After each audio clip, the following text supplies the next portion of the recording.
بسم اللہ الرحمن الرحیم. اپنے کرکٹرز کو بھی یہاں ویلکم کرتا ہوں اور بینکرز کو خاص طور پہ. اور آج اسٹیٹ بینک گورنر آپ کو خاص میں خراج تحسین پیش کرتا ہوں، کیونکہ یہ میں بڑی دیر سے کوشش کر رہا تھا کہ کسی طرح ہم اپنے اوورسیز پاکستانیز کو ٹیپ کریں. میری یہ اب سے نہیں، میں کوئی 20 سال سے کہہ رہا ہوں کہ ہمارا جو سب سے بڑا ایسٹ ہے وہ اوورسیز پاکستانی ہے. اور میرا انٹریکشن کرکٹ کی وجہ سے شروع سے تھا اوورسیز پاکستانی سے، لیکن پھر شوکت خانم کی جب میں نے فنڈ ریزنگ شروع کی تو سب سے زیادہ مجھے رسپانس اوورسیز پاکستانیز کا ملا. تو تب مجھے اندازہ ہوا کہ یہ ایک ہمارا بہت بڑا پوٹینشیل باہر بیٹھا ہے. جب سے ہم گورنمنٹ میں آئے ہیں سب سے بڑا پرابلم کرنٹ اکاؤنٹ ڈیفیسٹ، کہ ہمارے پاس جو ڈالرز ملک کے اندر آ رہے ہیں وہ کم تھے اور جو ڈالرز پاکستان سے باہر جا رہے تھے وہ بہت زیادہ تھے. تو بہت بڑا خسارہ تھا، ریکارڈ ڈیفیسٹ تھا کرنٹ اکاؤنٹ کا. 20 ارب ڈالر جو پاکستان کی تاریخ میں کسی بھی گورنمنٹ کو اس طرح کا ڈیفیسٹ نہیں ملا. تو اس کا جو بھی بینکرز سمجھتے ہیں اور جو ہمارے اکانومسٹ اور فائنانس منسٹر سب کو پتہ ہے کہ اس کا سب سے بڑا جو امپیکٹ ہوتا ہے وہ کرنسی کے اوپر ہوتا ہے.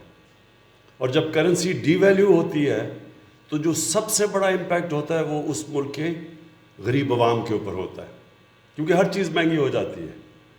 تو روپیہ جب گرا تقریباً 107 روپے ڈالر پہ، آج 160 روپے ڈالر پہ گیا، تو جو بھی چیزیں پاکستان سے باہر سے امپورٹ ہوتی تھی، مینلی تیل، جب تیل مہنگا ہوا تو سب چیز مہنگی ہو گئی. ٹرانسپورٹ، بجلی، سب امپیکٹ ہوتی ہے جب تیل کی قیمت اوپر جاتی ہے.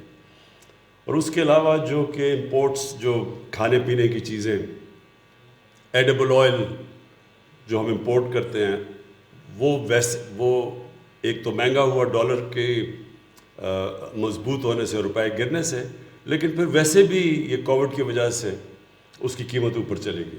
تو گھی مہنگا، پھر دالیں 70% امپورٹ ہوتی ہے وہ مہنگی. تو جو سارا امپیکٹ جب کرنسی ڈی ویلیو ہوئی تو اس کا عوام کے اوپر پڑا. اور بڑے ہمارے لوگوں کو ایک بڑا مشکل ٹائم سے گزرے ہیں، اور خاص طور پہ جو تنخواہ دار طبقہ ہے. تو اس سے ہم نے شروع سے ایک چیز ریئلائز کی کہ جب تک ہمارے ریزروز بلڈ اپ نہیں ہوتے فورن کرنسی کے، تو ہمارا جب تک روپیہ مضبوط نہیں ہوتا تو انویسٹمنٹ بھی صحیح معنی میں نہیں آتی. کیونکہ انویسٹمنٹ جو ملک کی گروتھ ریٹ بڑھاتی ہے، انویسٹمنٹ تو تب آتی ہے جب لوگ، خاص طور پہ جن کے ڈالرز میں پیسے پڑے ہوں یا جنہوں نے باہر سے پیسہ پاکستان میں انویسٹ کرنا ہو، تو اگر وہ ڈالر سے کنورٹ کر کے روپے میں انویسٹ کریں گے اور انہیں پتہ چلے گا کہ اگر روپے نے گری جانا ہے تو وہ ڈالر بھی رکھتے ہیں. تو اس لیے انویسٹمنٹ بھی رک جاتی ہے جب کرنسی فلکچویشن ہوتی ہے. تو شارٹ ٹرم میں، کیونکہ لانگ ٹرم میں تو اس کا صرف ایک ہی راستہ ہے کہ ہم اپنی ایکسپورٹس بڑھائیں. اور مجھے بڑی خوشی ہے اس کی، اور میں خاص طور پہ کامرس منسٹری کو داد دینا چاہتا ہوں کہ ہماری ریکارڈ امپرومنٹ ہوئی ہے ایکسپورٹس کے اندر. اور اس ٹائم کے اوپر ایکسپورٹس بڑھی ہیں جب کہ ساری دنیا میں کرونا کی وجہ سے برے حالات ہیں دنیا کی اکانومیز کے. اور ہماری جو ایکسپورٹس بڑھی ہیں یہ برِ صغیر میں جو ہمارے سے آگے تھے، بنگلہ دیش اور ان کی ہندوستان جو ہمارے کمپیٹیٹرز تھے، ان سے زیادہ تیز پاکستان کی ایکسپورٹس بڑھی ہیں. اور خاص طور پہ جو ٹیکسٹائل سیکٹر ہے وہ بوم کر رہا ہے آج. جدھر ایک وقت پہ ٹیکسٹائل ملز بند کر کے اور ریل اسٹیٹ میں لوگ جا رہے تھے، آج نئی ٹیکسٹائل ملز لگ رہی ہیں. آج فیصل آباد، گجرانوالہ، سیالکوٹ میں ٹیکسٹائل فیکٹریوں کے لیے اسکلڈ ورکرز نہیں مل رہے. تو یہ ایک بہت بڑا چینج آیا ہے جس کے اندر ایک کانشیسلی گورنمنٹ نے کوشش کی اپنی ایکسپورٹس بڑھانے کی، روپے کو سٹیبل رکھنے کی. اور روپے کو سٹیبل رکھنے میں یہ جو روشن ڈیجیٹل اکاؤنٹس کا جو انیشیٹو لیا اسٹیٹ بینک نے، میں خاص طور پہ آج اس لیے آپ کو رضا خراج تحسین پیش کرنا چاہتا ہوں کہ کہ میں آتے ساتھ ہی پہلے دن سے شروع ہوا تھا کہ کسی طرح پاکستان اوورسیز پاکستانیز کو ٹیپ کرو، لیکن وہ ہم نئے آئے تھے، اتنی اور چیزیں تھیں، اور صحیح معنی میں ہم نے وہ مارکیٹ بھی نہیں کیا جب ہم نے شروع کیا یہ لیکن ابھی اس میں بہت بڑا پوٹینشیل باقی ہے. اور رضا آپ کو یہ جو بھی ہمارے اوورسیز پاکستانیز نے اپنی بڑی، سب نے چھوٹی چھوٹی باتیں کی، لیکن ہر نے کوئی نہ کوئی تجویز دی آپ کو، اور یہ آپ کا انٹریکشن بہت ضروری ہے ان کے ساتھ، کیونکہ یہ ہیں جو آپ کے سٹیک ہولڈرز ہیں، اور ان کی جو بھی چھوٹی چھوٹی رکاوٹیں ہوں آپ کے پاس سیل ہونا چاہیے اسٹیٹ بینک پہ، جس کی صرف اس وقت کانسنٹریشن ہونی چاہیے کہ ان کے ہر مسئلہ ان کا حل ہو. اور یہ جو چھوٹی چھوٹی آپ کو تجویزیں دیتے ہیں، اس سے جتنا آپ سہولت پیدا کریں گے اوورسیز پاکستانیز کے لیے، خاص طور پہ جو ہمارے ورکرز ہیں، جن کے جو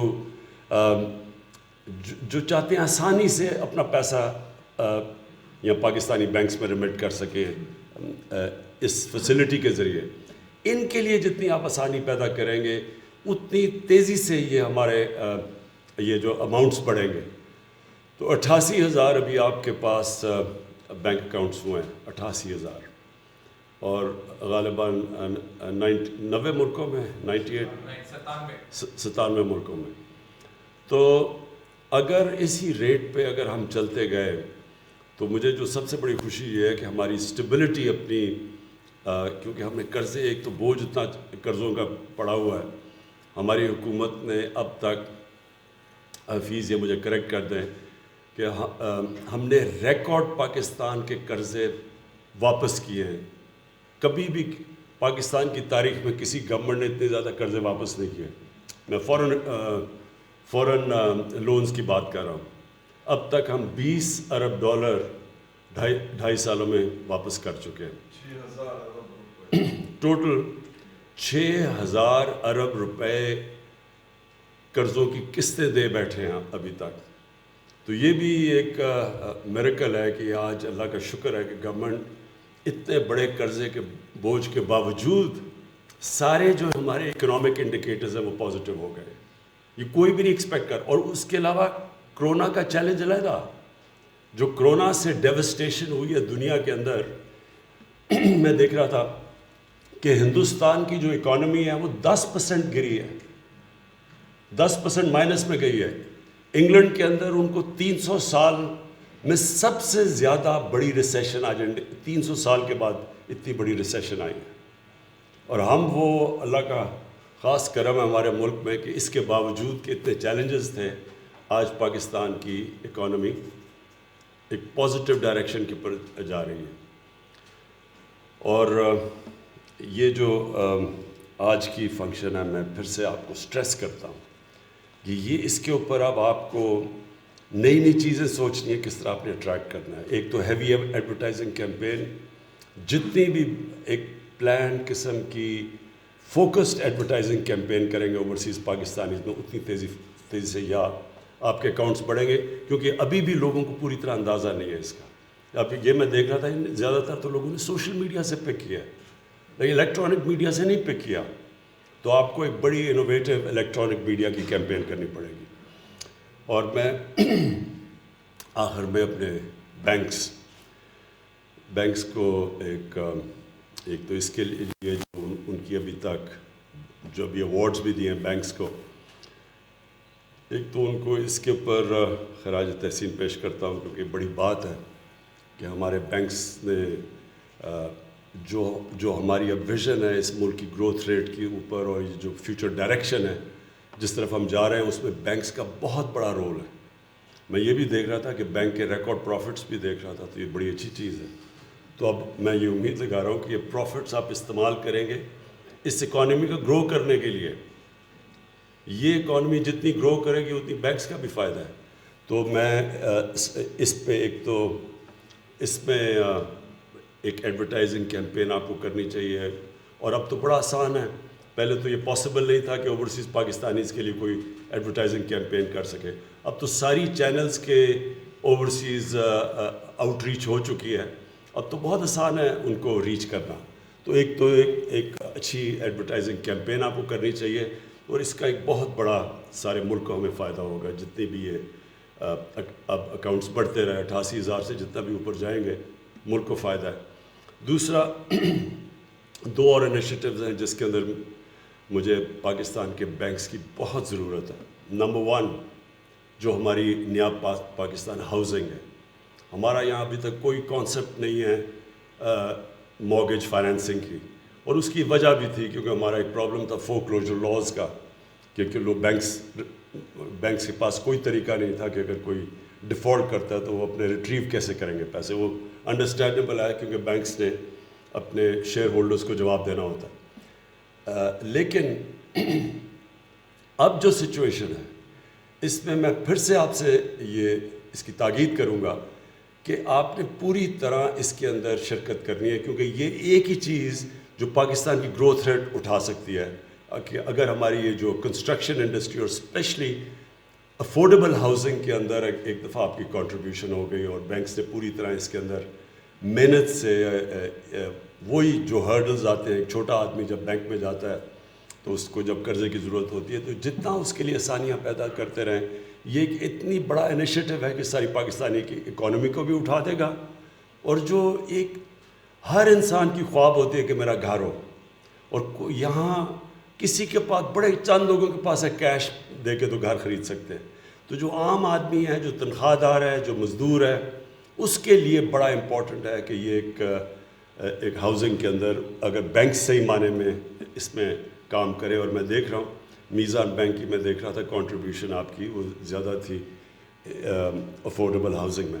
اور دوسرا اسمال اور میڈیم انڈسٹری. 2 چیزیں ہیں جو کہ پاکستان کی اکانومی کو اور گروتھ ریٹ کو کہاں سے کہاں لے جائیں گی, اور دونوں افیکٹ کرتی ہیں نچلے طبقے کو, جس کے لیے آج تک ہماری گورنمنٹس نے کبھی بھی توجہ نہیں دی. ایلیٹسٹ ایک ایلیٹ کیپچر, ایک چھوٹے سے طبقے کے لیے ساری فیسلٹیز, باقی جو نیچے طبقہ ہے اس کے لیے ڈیوائڈ تھی ساری, کبھی کسی نے کوشش نہیں کی. تو اس لیے میں بینکس کو خاص طور پہ ان 2 ایریاز کے اندر, یہ تو ہے ہی روشن ڈیجیٹل, بٹ اس کے علاوہ بھی ان 2 ایریاز میں اسمال اور میڈیم انڈسٹری اور افورڈیبل ہاؤسنگ میں میں چاہوں گا پوری طرح, کیونکہ ابھی تک بینکس نے اس میں پارٹیسپیٹ نہیں کیا. تو یہ بڑا امپورٹنٹ ٹائم ہے, پاکستان کا ایک کروشل ٹائم ہے ہسٹری میں, کہ اگر ہم جس طرف اب ہم اپنا جو رخ چینج کر لیا, صحیح ڈائریکشن پہ لگ گئے ہیں, تو انشاءاللہ یہ اس ملک کو اس کے پوٹینشیل پہ لے کے جائے گا جو اب تک ہم نہیں پہنچ سکے. بہت بہت شکریہ.